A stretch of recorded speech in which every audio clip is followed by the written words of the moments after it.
Examiner कैसे सोचता है? क्या वो स्टूडेंट के पॉइंट ऑफ व्यू से सोचता है या वो अपने नॉलेज की बेस पे सोच रहा होता है, या उसके पास जो उन्होंने पेपर सेटर जो होते हैं वही एग्जामिनर्स होते हैं? नहीं, ऐसा नहीं होता। जो पेपर सेटर और हुआ करते हैं, एग्जामिनर्स और हुआ करते हैं। एग्जामिनर ने पेपर मैनिफेस्टेशन पे जाना कि स्टूडेंट ने पेपर के ऊपर क्या कुछ दिखाया, क्या कुछ लिखा है, आर्गुमेंटेशन कैसी है, फैक्ट्स एंड फिगर लिखे नहीं लिखे, उसका सेंटेंस का स्ट्रक्चर कैसा है, ग्रामेटिकल स्ट्रक्चर उसका कैसा है। अगर ये तमाम चीज़ें ठीक हैं, क्योंकि अक्सर बच्चों को देखा जाता है कि वो जिनकी जो वर्बोसिटी यूज़ करते हैं, डिफ़िकल्ट वोकैब इस्तेमाल कर लेते हैं, लंबे लंबे फ़िक्रों को याद कर लेते हैं, क्योंकि अक्सर टीचर्स ने उनकी ऐसी माइंड मेकिंग की होती है कि आपने शुरू में एक हुक लगा देनी है, आपने शुरू में कोई एनेक्डोट लगा देना है, आपने शुरू में एक ऐसी बात करनी है कि एग्जामिनर देख के जी मुतासर हो जाए। और बच्चे बेचारे मजबूर हो जाते हैं, स्पेशली वो जिनका बैकग्राउंड इंग्लिश लिटरेचर का नहीं है। वो क्या करेंगे? वो फिर रटा रटाया मटेरियल प्रोड्यूस करने की कोशिश करेंगे, और रट्टा हमेशा धोखा दिया करता है। बच्चे वहाँ पर उनका फेलियर रेट वो ज़्यादा हो जाया करता है। इसलिए कभी भी इस स्ट्रक्चर को फॉलो नहीं करना चाहिए। बच्चे को जो उनका नेचुरल स्टाइल है इंग्लिश का, जो उसने ग्रेजुएशन तक पढ़ रखी है, उसको simple easy to understand sentences में, और वो वोकैबरी जो उसका नेचुरल वोकैबरी का पार्ट है उसको इस्तेमाल करे, वो बच्चे गो थ्रू करने के चांसेस ज़्यादा होगा। सर, मैं भी सीएसएस की तैयारी करता रहा हूँ, कुछ प्रॉब्लम्स इश्यूज़ की वजह से मैं उसकी अटैम्प्ट नहीं कर सका। मैंने जब गाइडेंस लेनी थी, मेंटोर थे, तो मुझे रिकमेंड किया जाता था या हम क्लास को कि आप डॉन की अखबार पढ़ें, आप ये मटेरियल देखें, एक इकोनॉमिस्ट को पढ़ें। ये किस हद तक जो बच्चे ऐसे लिख रहे होते हैं उनको हेल्प आउट कर रहा होता है? क्योंकि मैं जब अपने अगर तजर्बा इधर एलेबोरेट करूँ, तो जब मैं डॉन पे गया, मैंने इसको पढ़ा और फिर इसको ढालने की कोशिश की अपनी राइटिंग में, तो ये सेंटेंस बहुत लॉन्ग बनते थे।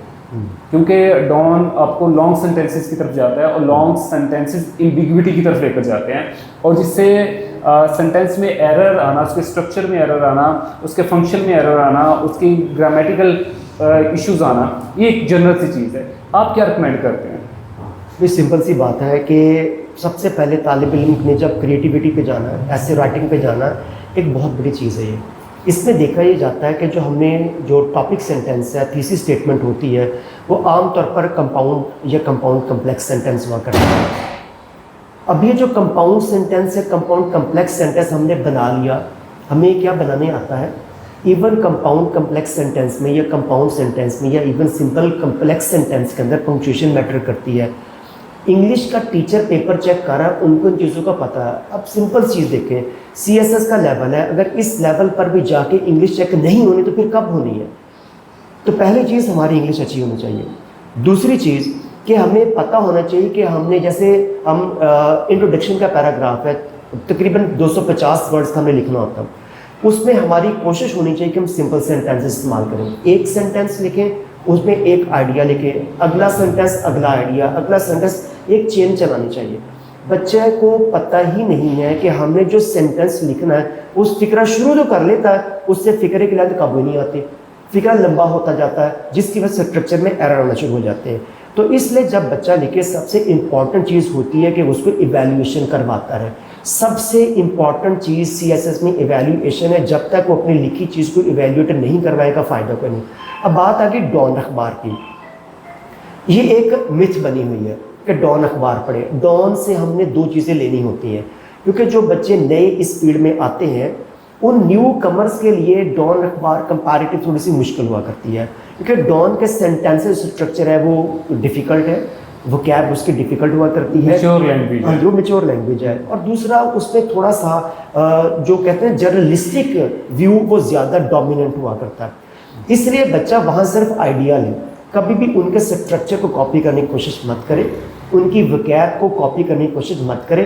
क्योंकि देखिए, हम इंग्लिश हमारे लिए सेकंड, बल्कि मैं तो हमारी थर्ड लैंग्वेज है। एक हमारी मादरी ज़ुबान है, हम उर्दू या पंजाबी बोल रहे हैं, हमने फिर बचपन से लेकर ऑनवर्ड कुरान पाक वो अरबी में पढ़ना होता है, फिर जाके हमारी इंग्लिश है जो मजबूरन में पढ़ना पड़े स्कूल के अंदर ले, क्योंकि हमारे घरों में इंग्लिश ऐसे बोली नहीं जाती। हम जब उस पर स्विच करते हैं, क्योंकि इंग्लिश हमारे लिए मुश्किल है, हमारा दिमाग एक्सेप्ट नहीं करता। इवन हमें ये नहीं पता कि हमने अखबार में से लेना क्या है। बच्चे हमारे लोकल पॉलिटिक्स में से घिरे होते हैं कि वो CSS के हवाले से सिनेरियो को कॉपी करना भूल जाते हैं और कुछ ही देर के बाद वो फेडअप हो जाते हैं, अखबार को छोड़ जाते हैं।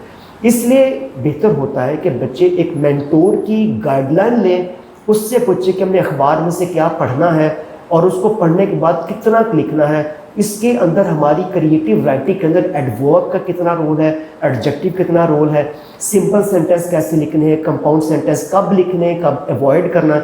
जब तक वो इस चीज़ पे ग्रिप नहीं करेगा तब तक फ़ायदा कोई नहीं, चाहे वो डॉन पढ़ ले, एक्स्ट्रा ट्रिब्यून पढ़ ले या इकोनॉमिस्ट पढ़ ले, फ़ायदा कोई नहीं होगा उसको। अच्छा, आप इसके बारे में कोई जनरल लेआउट बता सकते हैं कि ऐसे स्टार्ट करना चाहिए, इसके ऐसे पॉइंट्स बनाने चाहिए, मिड में जाकर ये चीज़ें करनी चाहिए, एंडिंग ऐसे होनी चाहिए, ताकि जो बच्चे सुन रहे हैं प्रोग्राम उनको हेल्प हो जाए?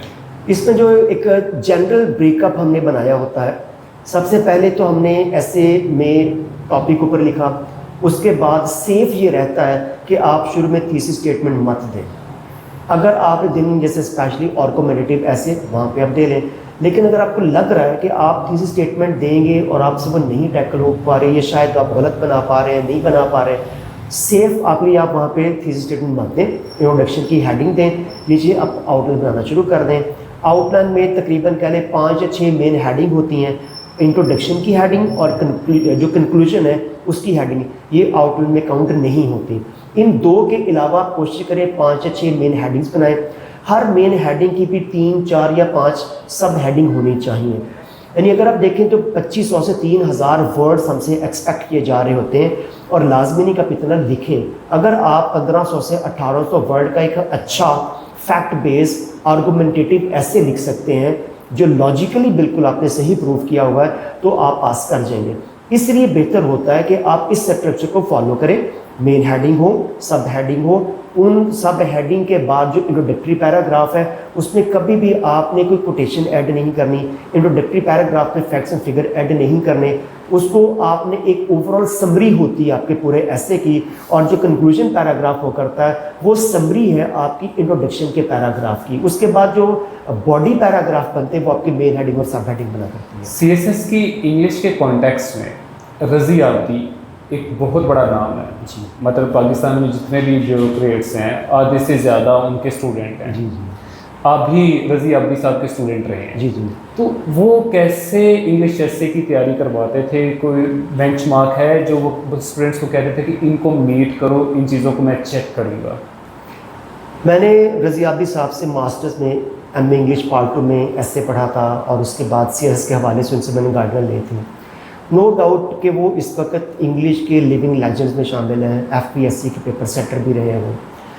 जहाँ तक उनसे गाइडलाइन लेने की बात है तो रज़ी आब्दी साहब का जो पैटर्न था CSS के हवाले से, खैर अब तो काफ़ी चीज़ें वक्त के साथ साथ चेंज हो चुकी हुई हैं, तो वो हमेशा कोशिश करते थे कि बच्चे के अंदर क्रिएटिविटी डेवलप हो, कि टॉपिक को ब्रेक करना आना चाहिए, उसको ईजी टू अंडरस्टैंड पहले सब कॉन्सेप्ट जिसको ब्रेनस्टॉर्मिंग कहते हैं, कि उसको पहले ब्रेक कर लें। उसको ब्रेक करने के बाद छोटे छोटे उसके पॉइंट बनाएं, उनको आपस में रिलेट करें, जो एक जैसे पॉइंट है उनको आप मर्ज कर लें, और उसके बाद जो कोशिश करें कि इंटरनेशनल लेवल से लेके लोकल लेवल तक जो पॉइंट है, जो हमारे जैसे यूनिवर्सल टॉपिक आ गए, जैसे पैंडेमिक हो गई, क्लाइमेट चेंज हो गए, ये यूनिवर्सल टॉपिक है।